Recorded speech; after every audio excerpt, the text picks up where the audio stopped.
નમસ્કાર, આપ જોઈ રહ્યા છો ન્યૂઝ 18 ગુજરાતી. હું છું આપની સાથે દીપા શર્મા. હવામાન નિષ્ણાંત અંબાલાલ પટેલે રાજ્યમાં આગામી દિવસોમાં હવામાનમાં ફેરફારની આગાહી કરી છે. તેમના જણાવ્યા અનુસાર રાજ્યમાં ગરમીનો પારો હવે ધીમે ધીમે ઘટશે અને 21 થી 23 મે દરમિયાન પ્રી મોન્સૂન એક્ટિવિટી વધવાની શક્યતા છે. અરબ સાગરમાં સિસ્ટમ સક્રિય થવાની શરૂઆત થશે, જેના કારણે પશ્ચિમ ઘાટ વિસ્તારમાં વરસાદ પડી શકે છે. રાજ્યમાં 20 થી 23 મે દરમિયાન વરસાદી ઝાપટા પડવાની સંભાવના વ્યક્ત કરવામાં આવી. 26 મે આસપાસ ચોમાસું કેરળ પહોંચવાની શક્યતા છે, જ્યારે ગુજરાતમાં 23 જૂન બાદ સારા વરસાદની આશા વ્યક્ત કરવામાં આવી છે. અંબાલાલ પટેલે આ વર્ષે 149 વર્ષ બાદ અલ નીનો સક્રિય થવાનો પણ દાવો કર્યો છે.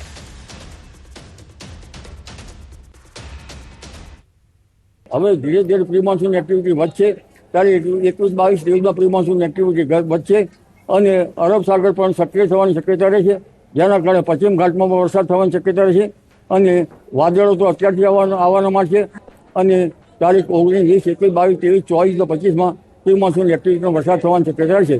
પરંતુ ચોમાસું જે છે એ સરસર ગતિ પકડશે અને 26 તારીખ કે તેના પહેલાં કેરળ કાંઠે પહોંચશે.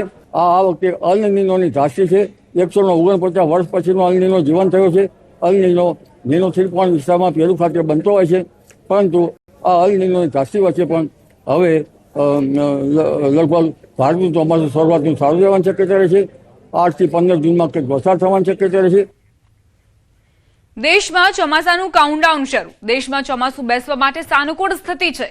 આંદામાન નિકોબારથી આગળ વધી રહ્યું છે ચોમાસું. 26 મેની આસપાસ કેરળમાં ચોમાસાની એન્ટ્રી થઈ શકે છે.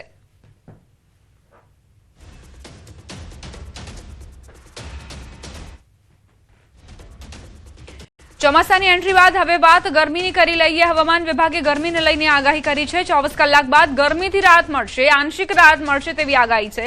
24 કલાક બાદ ધીરે ધીરે 2 થી 3 ડિગ્રી તાપમાન ઘટશે. કેટલાક જિલ્લાઓમાં 40 થી 41 ડિગ્રી સુધી તાપમાન રહી શકે છે. રાજ્યમાં વેસ્ટર્ન ડિસ્ટર્બન્સની અસર રહેશે. પવનની ગતિ 15 થી 20 કિલોમીટર પ્રતિ કલાકની રહેશે. जो अधिकतम तापमान है कोई अगले 24 घंटा तक बड़ा बदलाव नहीं रहेगा. उसके आगे ग्रेजुअल फॉल रहेगा, धीरे धीरे 2 से 3 डिग्री सेंटीग्रेड टेम्परेचर फॉल होएगी. और जो अधिकतम तापमान का जो स्थिति रहेगा राज्यों में इक्का दुक्का स्थानों में 40 डिग्री सेंटीग्रेड के आसपास रहने का संभावना भी रहेगा.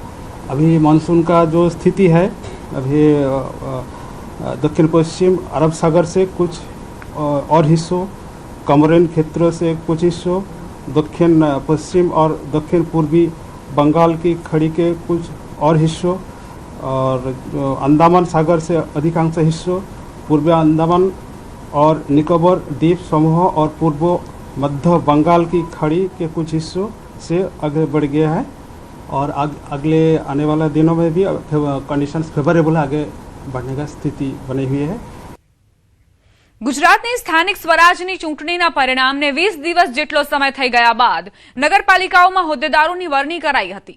સૌરાષ્ટ્રથી લઈને દક્ષિણ ગુજરાત, મધ્ય ગુજરાતથી લઈને ઉત્તર ગુજરાત સુધીની 84 નગરપાલિકામાં જીતેલા ઉમેદવારોને હોદ્દો આપી દેવાયો છે.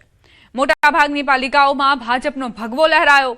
ત્યારે સામાન્ય સભા બાદ નગરપાલિકા હોદ્દેદારોના નામની જાહેરાત કરવામાં આવતા કાર્યકરો અને હોદ્દેદારોમાં ખુશીની લહેર વ્યાપી.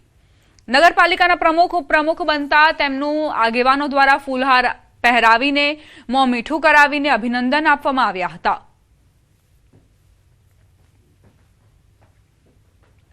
ભરૂચ, કડોદરા, બારડોલી, વ્યારા, ગણદેવી, રાજપીપળા, અહીંથી આ દ્રશ્યો સામે આવી રહ્યા છે કે જ્યાં નગરપાલિકાઓમાં પ્રમુખ અને ઉપપ્રમુખને સુકાન સોંપી દેવામાં આવ્યું છે. નામોની જાહેરાત થઈ ચૂકી છે. સમર્થકોમાં પણ ભારે ઉત્સાહ જોવા મળ્યો. જે હોદ્દેદારોને પદ આપવામાં આવ્યા છે તેમનામાં પણ ખુશીની લહેર વ્યાપી. ફૂલહાર પહેરાવીને અને મોં મીઠું કરાવીને તેમનું સ્વાગત કરવામાં આવ્યું. ખંભાત, ઉમરેઠ, પાદરા, બોરસદ, સોજિત્રા, બોડેલીથી આ તસવીરો સામે આવી કે જ્યાં પ્રમુખ અને ઉપપ્રમુખના નામની જાહેરાત થતાં જ તમામ જે કાર્યકર્તાઓ, સમર્થકો અને હોદ્દેદારોમાં ખુશીની લહેર વ્યાપી. પરિણામના લગભગ 20 દિવસની આસપાસ આજે પ્રમુખ ઉપપ્રમુખ છે તેના નામોની જાહેરાત થઈ છે.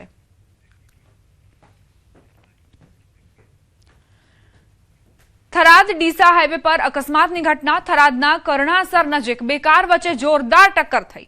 ભયાનક અકસ્માતમાં એકનું મોત નીપજ્યું, એકને ઈજા પહોંચી. લાખણી બાજુથી આવી રહેલી કારે અકસ્માત સર્જ્યો. બંને કારનો બુકડો બોલી ગયો. હાઈવે પર લોકોના ટોળા ઉમટી પડ્યા. 108 દ્વારા ઈજાગ્રસ્તોને હોસ્પિટલે ખસેડાયા. બનાવને પગલે થરાદની સરકારી હોસ્પિટલમાં સંબંધીઓ ઉમટી પડ્યા છે. થરાદમાં અકસ્માતની ઘટના બની છે. બંને કારનો કઈ રીતે બુકડો બોલી ગયો તેના દ્રશ્યો સામે આવ્યા. હાઈવે પરના આ દ્રશ્યો છે કે જ્યાં બંને કાર વચ્ચે અકસ્માત સર્જાયો. લાખણી બાજુથી આવી રહેલી કારે અકસ્માત સર્જ્યો હોવાની જાણકારી છે અને આ ગમખ્વાર અકસ્માતમાં એક વ્યક્તિ મોતને ભેટ્યો છે, જ્યારે એક વ્યક્તિને ઈજા થઈ છે.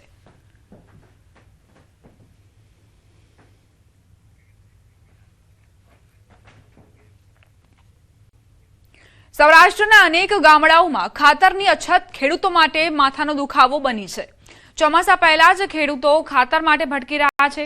ત્રંબા સહકારી મંડળીમાં ખાતર આવ્યાની જાણ થતાં જ ખેડૂતો ટ્રેક્ટર, રિક્ષા અને અન્ય વાહનો લઈને પહોંચી ગયા હતા.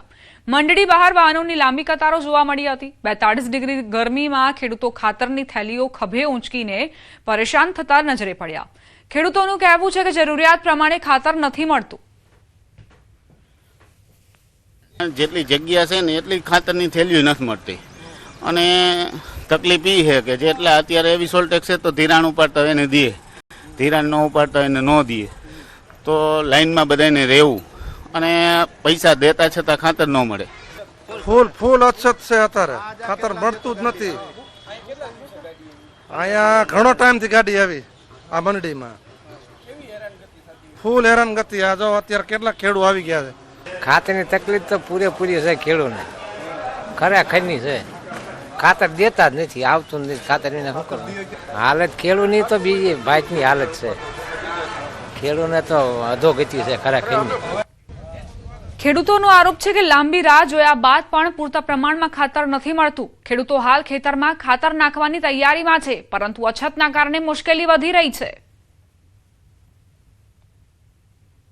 ચોમાસાની સિઝન શરૂ થાય એ પહેલાં જ ખેડૂતોની મુશ્કેલી શરૂ થઈ ગઈ છે. અત્યારે જે ખાતર વાવવાનો સમય છે એવા સમયે જ અત્યારે ખેતરો છે તે ખેતરોમાં ખાતર જોવા નથી મળી રહ્યું. ખેડૂતોને પૂરતું ખાતર ન મળતા જે ખેતી કામ છે તે ક્યાંક અટવાયું છે. ખેડૂતોને કેવી મુશ્કેલી પડી રહી છે આપણે ખેડૂતો પાસેથી જ જાણવાનો પ્રયાસ કરીશું. શું કહેશો અત્યારે ખાતર વગર કેવી તકલીફ, શું સમસ્યા? ખાતર અમને 6 થેલી જે મળવું જોઈએ એ જગ્યાએ ત્રણ થેલી આપે છે, તો એમાં અમારું કાંઈ થતું નથી ને અમારે પૂરતું પ્રમાણમાં ખાતર મળતું નથી. અત્યારે પરિસ્થિતિ એવી છે કે આધાર કાર્ડ માગે, એકવાર આધાર કાર્ડ ઉપર લેવા, બીજી વાર એમ કે હવે તમને નહીં મળે, તમને આપી દીધું છે. કે ખાતર નથી આવ્યું અને અત્યારે બધે બાટે છે પણ એમાં ખાતરની બહુ અછત છે. કોઈ કપાસ વાવવો, મગફળી વાવવી, અત્યારે એ સિઝન છે. કેટલા દિવસે ખાતર મળી? ગાડી આવે? ગાડી આવી લગભગ 3-4 મહિનાથી ગાડી આવી છે બરોબર. હવે એમાં ખાતર આપતા જ નથી. અત્યારે જો સમયસર ખાતર ન મળે તો આવતા દિવસોમાં ચોક્કસથી તેમના ઉત્પાદનમાં પણ તેમને સમસ્યાનો સામનો કરવો પડી શકે છે. હાર્દિક જોશી, ન્યૂઝ 18 ગુજરાતી, રાજકોટ. હાલ ગોડાઉનમાં મર્યાદિત જથ્થામાં ખાતર છે. ખેડૂતોની માંગ વધારે છે, પરંતુ પુરવઠો ઓછો હોવાથી ખેડૂતો મુશ્કેલીમાં મુકાયા છે. ખેડૂતો માટે ખાતર, બિયારણ અને સમયસર વરસાદ ખૂબ મહત્વના હોય છે, પરંતુ ચોમાસા પહેલા જ ખાતરની અછતના કારણે ખેડૂતો ચિંતામાં મુકાયા છે. હાલ રાજકોટ સહિત સૌરાષ્ટ્રભરમાં NP DAP ખાતરની અછત જોવા મળી રહી છે. જ્યાં પણ વિતરણ થતું હોય છે ત્યાં અત્યારે ખેડૂતો છે તે આવી જતા હોય છે. ખેડૂતોની ભીડ જોવા મળી રહી છે. ખાસ કરીને અત્યારે NP DAP ખાતર છે તે વાવવાનો સમય થઈ ગયો છે અને એવા સમયે જ ક્યાંક ખાતર છે તે પ્રમાણમાં ઓછું મળી રહ્યું છે. કેટલીક મંડળીઓમાં બિલકુલ નથી, કેટલીક મંડળીઓમાં આવી પણ જતું હોય છે, તો ખેડૂતો છે તે મોટી સંખ્યામાં આવતા હોય છે. ખેડૂતોને ભારે હાલાકીનો સામનો કરવો પડી રહ્યો છે. ખાસ કરીને જે રીતના અનેક ખેડૂતોનો પણ જે દાવો છે કે તેમને અત્યારે 5 થી 6 થેલી ખાતરની જરૂર પડતી હોય છે, એમની સામે માંડ જે છે એ 3 જેટલા ખાતરની જે છે તે થેલીઓ મળતી હોય છે. અત્યારે ખેડૂત છે તે હેરાન થતા જોવા મળી રહ્યા છે. હાર્દિક જોશી, ન્યૂઝ 18 ગુજરાતી, રાજકોટ. ચોમાસાને ગણતરીના દિવસો બાકી છે ત્યારે રાજકોટના વડાડી ગામમાં વીજ તંત્રની ગંભીર બેદરકારી સામે આવી. ગામના અનેક ખેતરમાં ખુલ્લા અને નમેલા વીજ તાર અકસ્માતને આમંત્રણ આપી રહ્યા છે, જ્યારે કેટલીક જગ્યાએ વીજપોલ પણ ઝૂકી ગયા છે. ખેડૂતોના કહેવા મુજબ ખેતરમાં કામ કરતી વખતે તેમને સતત વીજ શોકનો ભય સતાવે છે. ભારે પવન કે વરસાદ દરમિયાન મોટી દુર્ઘટના સર્જાઈ શકે તેવી સ્થિતિ ઊભી થઈ છે. ગામના આગેવાનોનો દાવો છે કે ગામમાં આવી 10 થી 12 જેટલી જોખમી જગ્યાઓ છે. ખેડૂતો અને ગ્રામજનો તંત્રને અપીલ કરી રહ્યા છે કે કોઈ જાનહાનિ થાય તે પહેલા જ તાત્કાલિક સમારકામની કામગીરી હાથ ધરાય. તારનો પ્રોબ્લેમ છે, લાઈટ જાય તો 8 દિવસ હમું કરવા આવતા નથી, પાણી પીતો હોય તો હુકાઈ જાય, કરવું શું હવે? ત્યાં ઘણી જગ્યાએ એમ જોવો, ઘણી જગ્યાએ આયા જો આના ખેતરમાં જોતા ઢાંઢા હાથી હાલે એમ નથી. તાર તો આમાં રાત કહો તો 2 ફૂટ અધર રહ્યા છે ઉભા રેઠે. ગાડામાં બેસે તો આંબી જાય એમ છે, ખબર વગર જો ભૂલમાં ગયા હોય તો સોટી જાય એમ છે. એમાં અમારા ગામની અંદર ઓછામાં ઓછી 10 થી 12 જગ્યાએ આવા તારના મેળાવા છે, બરાબર છે. અમને એવી બીક લાગે, અમારે વાડીએ બધા ખેત મજૂરો હોય છે, બરાબર છે. કોકના જીવના જોખમે અમારે કામ કરાવવાનું થાય છે. જ્યારે માણસ મરી જશે તો એ લોકો એમ કહે છે કે અમે તમને વળતર આપશું, તો વળતરને અમારે શું કરવું છે? ટાઈટ કરવાની નહીં, વચ્ચે એક પોલે નાખવાની જરૂર છે અત્યારે તો. ખાસ તો વચમાં પોલ નાખી દે તો આ તાર ઊંચા આવી જાય, બરાબર. પીજીવીસીએલ તંત્ર દ્વારા દાવાઓ પ્રી મોન્સૂનના કરવામાં આવતા હોય છે. પ્રી મોન્સૂનની કામગીરીને લઈને અનેક દાવાઓને જે પોકળ કરતા દ્રશ્યો છે અહીંયા આપ જે જોઈ શકો છો. આ જે ખેતર છે તે ખેતરના દ્રશ્યો છે. આ વીજ પોલ છે તે નમી ગયો છે. માત્ર એક જ અહીંયા સમસ્યા છે એવું નથી, અનેક જગ્યાએ તાર પણ નીચે જોવા મળી રહ્યા છે. પરંતુ આ વીજ પોલ છે તે જો ભારે પવન આવે તો તે ધરાશય થઈ શકે છે અને નીચે રહેલા જે આસપાસમાં રહેલા જે લોકો હોય છે, ખેડૂતો હોય છે, તેમના જીવને પણ જોખમ ઊભું કરી શકે છે. એ સિવાયના આ અન્ય દ્રશ્યો જુઓ, અહીંયા તાર છે તે પણ એકદમ નીચે જોવા મળી રહ્યા છે. ખાસ કરીને ખેડૂતોનો દાવો છે કે આ જે તાર છે તે હાથ ઊંચો કરે તો માંડ 2 થી 3 ફૂટ ઊંચા રહે છે. આ એક જગ્યાએની અન્ય જગ્યાએ પણ આ જ પરિસ્થિતિ છે. આ ખેતરમાં જે પણ આ જે તાર જે જોવા મળી રહ્યા છે તે તાર ઘણા નીચા છે અને એમના કારણે જ જે ખેડૂતો છે તેમને નીચેથી પસાર થવા સમયે પણ ડર લાગતો હોય છે. આ દ્રશ્યો જોઈ શકો છો કે નીચેથી ખેતરમાં ગાડું પણ પસાર ન થઈ શકે એટલા તાર નીચે જોવા મળી રહ્યા છે. ખેડૂતોને ભય છે કે જે ચોમાસા દરમિયાન જે મોટી દુર્ઘટના સર્જાઈ શકે છે. તંત્ર દ્વારા જો યોગ્ય સમયે જો આ વડાડી ગામમાં જો આ કામગીરી કરવામાં નહીં આવે તો આ ખેતરમાં છે તે કેટલાક લોકોના જીવને જોખમ થઈ શકે છે, મોટા અકસ્માત પણ સર્જાઈ શકે છે. ત્યારે હજુ પણ વરસાદને વાર છે, ચોમાસાની ઋતુને વાર છે, પહેલાં કામગીરી પૂર્ણ કરવામાં આવે તો જે છે ખેડૂતોના માથે તોળાતું જોખમ છે તે કંઈક ટળી શકે.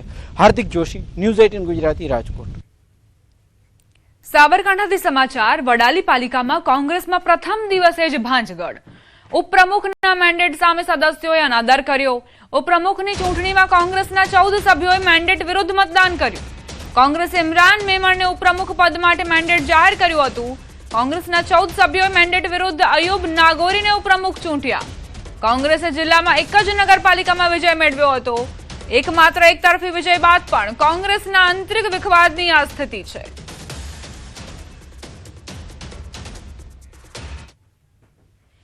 અફવાના કારણે પેટ્રોલ ડીઝલના પેનિક બાઇંગ વધ્યું.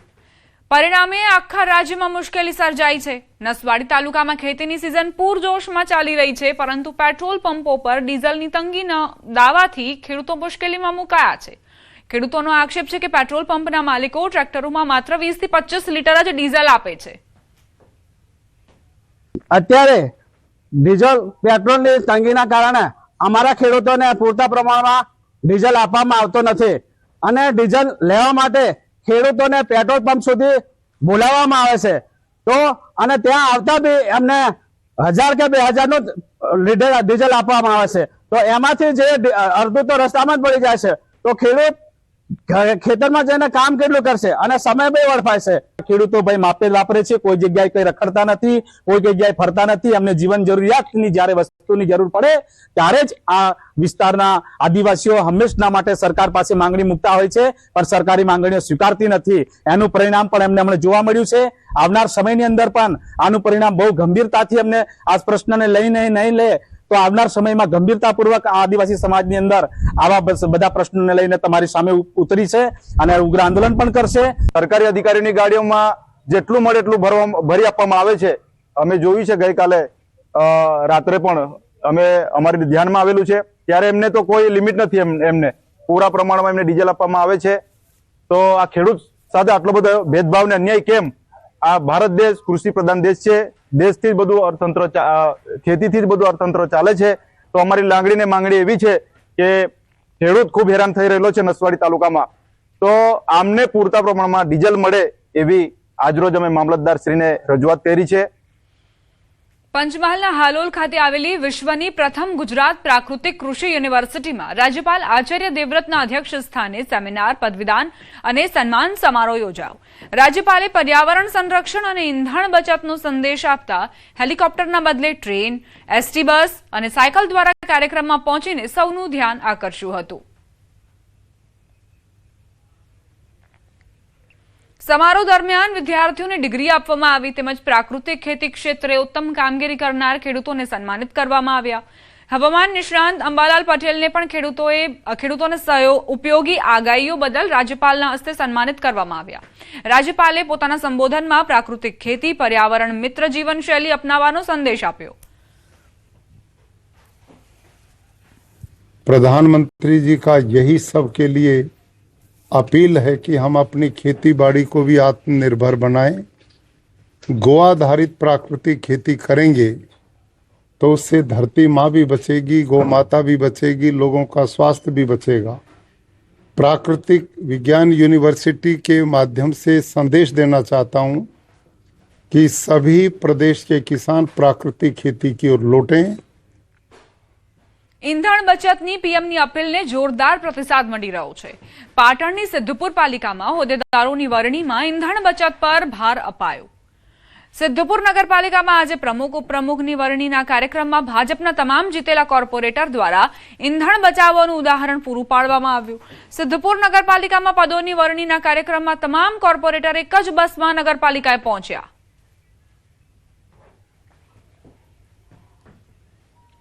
અમદાવાદના સાયન્સ સિટી ખાતે સ્ટાર્ટઅપને લઈને કોન્ફરન્સ યોજાઈ હતી, જેમાં કેન્દ્રીય મંત્રી જીતેન્દ્રસિંહ અને ગુજરાત સરકારના કેબિનેટ મંત્રી અર્જુન મોઢવાડિયા હાજર રહ્યા હતા.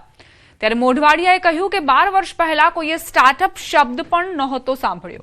ભાજપની સરકાર આવ્યા બાદ આજે દેશમાં 3.5 લાખ સ્ટાર્ટઅપ છે. ગુજરાતની બાયોટેકનોલોજીકલ યુનિવર્સિટી દેશની પ્રથમ નંબરની યુનિવર્સિટી હોવાનો દાવો કર્યો. તો કેન્દ્રીય મંત્રી જીતેન્દ્રસિંહે કહ્યું કે મોદી સરકારમાં ન્યુક્લિયર માટે પણ કામ થઈ રહ્યું છે.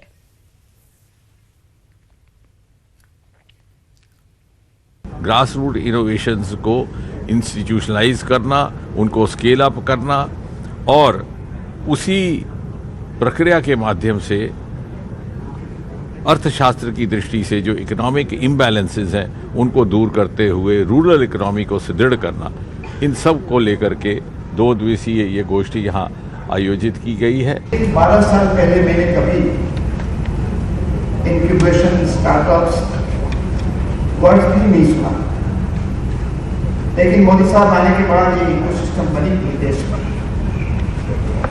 और आज हमारे 350 के करीब 3.5 लाख के करीब स्टार्टअप्स आज वर्किंग मॉडल बना के हमारे देश में. રાજ્યભરમાં કાળઝાળ ગરમી વચ્ચે સાપુતારા ખાતે પ્રવાસીઓની ભીડ ઉમટી.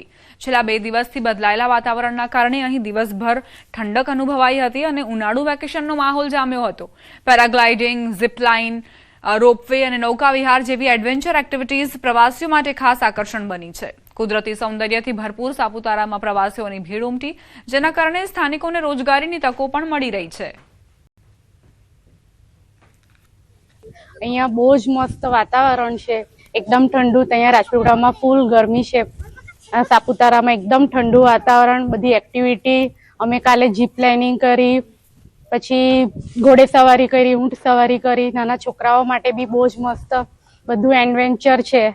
અમે પેરાગ્લાઇડિંગ કરી, જાણે હેલિકોપ્ટરમાં બેઠા હોય એવો અનુભવ થયો. પછી બોટિંગ કરી સાપુતારામાં અને બધાએ આવવું જોઈએ. અહીં બધા એવું કે છે કે ગરમી છે, પણ એટલી બધી ગરમી નથી, અહીં બહુ ઠંડક છે. સુરતમાં આરોગ્ય મંત્રી પ્રફુલ પાનસેરિયાના આદેશ બાદ લસકાણા પોલીસ એક્શનમાં આવી. શહેરમાં ટ્રાફિક જાહેરનામાનો ભંગ કરતા અને તાડપત્રી વગર દોડતા ટ્રક ચાલકો સામે કડક કાર્યવાહી હાથ ધરવામાં આવી. છેલ્લા 3 દિવસ દરમિયાન લસકાણા પોલીસે કુલ 42 ટ્રકો જપ્ત કરી કાયદેસરની કાર્યવાહી કરી છે. વરાછા વિસ્તારમાંથી પસાર થતા સમયે મંત્રીની કાર પર માટી પડવાની ઘટનાને ગંભીરતાથી લઈને આ પગલું લેવામાં આવ્યું. મંત્રીએ તાડપત્રી વગર દોડતી ટ્રકોમાંથી ઉડતી ધૂળના કારણે આરોગ્ય પર થતી અસર અંગે ચિંતા વ્યક્ત કરી હતી. ત્યારબાદ પોલીસે ખાસ ડ્રાઈવ શરૂ કરીને જાહેરનામાનો ભંગ કરનાર વાહનો સામે કાર્યવાહી તેજ કરી છે. સુરતના લિંબાયત વિસ્તારમાં યુવકને ગેરકાયદેસર હથિયાર સાથે ઝડપી પાડવામાં આવ્યો. આરોપીએ પોતાનું દેશી બનાવટનું તમંચો જાહેર સ્થળે આવેલા નીલગિરી મેદાનમાં જમીનની અંદર દાટી રાખ્યું હતું. પોલીસે આરોપીની પૂછપરછ બાદ સ્થળ પર પહોંચી જમીન ખોદીને હથિયાર કબજે લીધું હતું. લિંબાયત પોલીસને ખાનગી સૂત્રો મારફતે માહિતી મળી હતી કે એક શંકાસ્પદ યુવક ગેરકાયદેસર હથિયાર સાથે વિસ્તારમાં અવરજવર કરી રહ્યો છે. બાતમીના આધારે પોલીસે તાત્કાલિક કામગીરી હાથ ધરી હતી અને સંભવિત સ્થળો પર વોચ ગોઠવી હતી. દરમિયાન પોલીસે શંકાસ્પદ હલચલ કરતો યુવક ઝડપી પાડ્યો. પૂછપરછમાં અનેક ખુલાસા થાય તેવી શક્યતા છે. લિંબાયત નાઇટ પોલીસ પેટ્રોલિંગની ટીમને એક બાતમી મળેલ કે એક ઇસમ પોતાના કમરના ભાગે કોઈ હથિયાર લઈ અને લિંબાયત વિસ્તારની અંદર આટાફેરા મારી રહ્યો છે. જે માહિતીના આધારે લિંબાયત પોલીસ દ્વારા આરોપીની પકડ કરવામાં આવી. ધરપકડ દરમિયાન એની પાસેથી એક હથિયાર કબજે કરવામાં આવ્યું. રાજકોટમાં સોશિયલ મીડિયા એક સગીરા માટે ખતરારૂપ બનેલ હોવાની ઘટના સામે આવી.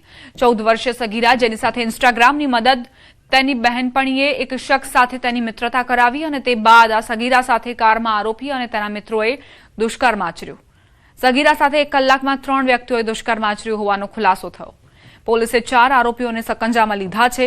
ઉલ્લેખનીય છે કે સોશિયલ મીડિયા એકાઉન્ટ ઇન્સ્ટાગ્રામની મદદથી સગીરા આરોપીના સંપર્કમાં આવી હતી, જે બાદ તેની જિંદગી આ સોશિયલ મીડિયાના કારણે બરબાદ થતા પરિવાર પર આભ તૂટી પડ્યું. પોલીસે 4 આરોપીઓને સકંજામાં લઈ વધુ તપાસ હાથ ધરી છે. આણંદના સરકારી હોસ્પિટલમાં એસીબીની સફળ ટ્રેપ. ચિંતન શાહ નામનો ડોક્ટર 3000ની લાંચ લેતા ઝડપાયો. સરકારી હોસ્પિટલમાં હાથની આંગળીના ઓપરેશન માટે 4000ની માંગ કરી હતી. દર્દીના સગા પાસેથી પહેલા 1000 ખંખેરી લીધા. બાકી રહેલા 3000 લેતા એસીબીએ રંગે હાથ ઝડપ્યો. આણંદ એસીબીએ ડોક્ટરની અટકાયત કરી ગેરકાયદેસર પ્રવૃત્તિ સામે લાલાંક કરી છે. અમદાવાદના નિકોલ વિસ્તારમાં જ્વેલર્સમાં કરોડોના દાગીનાની ચોરીના કેસમાં ક્રાઇમ બ્રાન્ચે મોટો ખુલાસો કર્યો. દુકાનમાં કામ કરતી યુવતીએ પોતાના પ્રેમી સાથે મળી ચોરીનો પ્લાન બનાવ્યો હતો, જે બાદ પ્રેમી પંખીડા દાગીના લઈને ફરાર થઈ ગયા હતા. પોલીસે યુવતીની ધરપકડ અને તેના પ્રેમી મયુર માળીની અટકાયત કરી છે. યુવતી ત્યાંથી સોનાના દાગીના ચોરીને ભાગી ગઈ હતી, જેમાં નિકોલ પોલીસ સમયે ગુનો દાખલ કરવામાં આવેલો હતો. આ દરમિયાન અલગ અલગ જે ટીમ તપાસ કરતી હતી એ દરમિયાન અમદાવાદ ક્રાઇમ બ્રાન્ચે અમદાવાદ ક્રાઇમ બ્રાન્ચને આ છોકરીની માહિતી મળતા અમદાવાદ ક્રાઇમ બ્રાન્ચે આ છોકરીને પકડેલી હતી. મોરબી સિવિલ હોસ્પિટલ જંગના મેદાનમાં ફેરવાઈ. શાળાએ બનેવીની બહેનને મેસેજ કરતા તોફાન સર્જાયો. 2 પરિવારો વચ્ચેનું ધીંગાણું હોસ્પિટલ સુધી પહોંચ્યું. હોસ્પિટલમાં દાખલ દર્દીની ટોળાએ ધોલાઈ કરી. પીપળિયા 4 રસ્તા પાસે સમાધાન માટે ભેગો થયેલો પરિવાર જે વચ્ચે બબાલ થઈ. મારામારીમાં ઈજાગ્રસ્તને હોસ્પિટલમાં દાખલ કરાયો. મારામારીમાં અબ્બાસ સોતા નામના યુવકનું મોત થયું. બંને પક્ષના 3 વ્યક્તિઓ ઈજાગ્રસ્ત થતા તેમને સારવાર માટે મોરબી હોસ્પિટલમાં ખસેડાયા. હોસ્પિટલમાં ટોળાએ આવીને ઈજાગ્રસ્ત આસિફ દલને ઢોરમાર માર્યો હતો. મોરબી તાલુકા પોલીસે હત્યા મામલે નોંધાયેલ ફરિયાદ અંગે આરોપીની ધરપકડ કરી તેમને જેલ હવાલે કરી દીધો છે.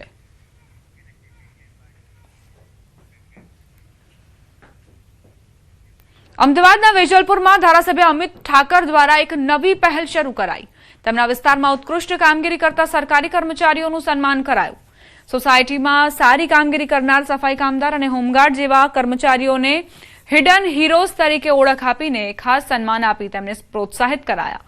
ધારાસભ્યની યોજના મુજબ દર મહિને આવા સેવા આપતા કર્મચારીઓ અને અન્ય સમાજસેવી વ્યક્તિઓનું સન્માન કરવાની પરંપરા શરૂ કરવામાં આવશે. સાથે જ શાંગ્રીલા આર્કેડમાં આગ સમયે 55 લોકોને બચાવનાર ફાયર વિભાગના જવાનોને પણ તેમના બહાદુરી ભર્યા કાર્ય બદલ સન્માનિત કરાયા. આજે અહીંયા 36 થી વધારે ફાયરમેનનું અને ફાયર ઓફિસરનું સન્માન થયું. સાંગરેલા આર્કેડ ખાતે લાગેલી એક ભયાવહ આગમાં માત્ર 7-7.5 મિનિટમાં પ્રથમ કોલ મળતાની સાથે અહીંયાની ફાયર ઓફિસરની ટીમ એ ત્યાં પહોંચી લગભગ 55 જેટલા લોકોને એમણે રેસ્ક્યુ કર્યા. આ બધા જ લોકો સન્માનને પાત્ર છે. જામનગરના ધ્રોલમાં માનવતાની મહેક જોવા મળી. રાત્રિના સમયે એક વૃદ્ધ ભૂખ્યા અને બીમાર હાલતમાં રસ્તા પર પરેશાન થઈ રહ્યા હતા. ત્યારે ધ્રોલ પોલીસ દેવદૂત બની મદદે પહોંચી.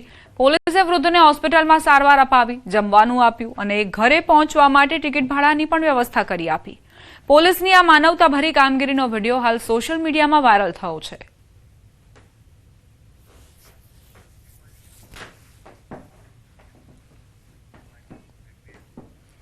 આ સાથે જ બુલેટિનમાં અત્યારે બસ આટલું જ. આપ જોતા રહો ન્યૂઝ 18 ગુજરાતી.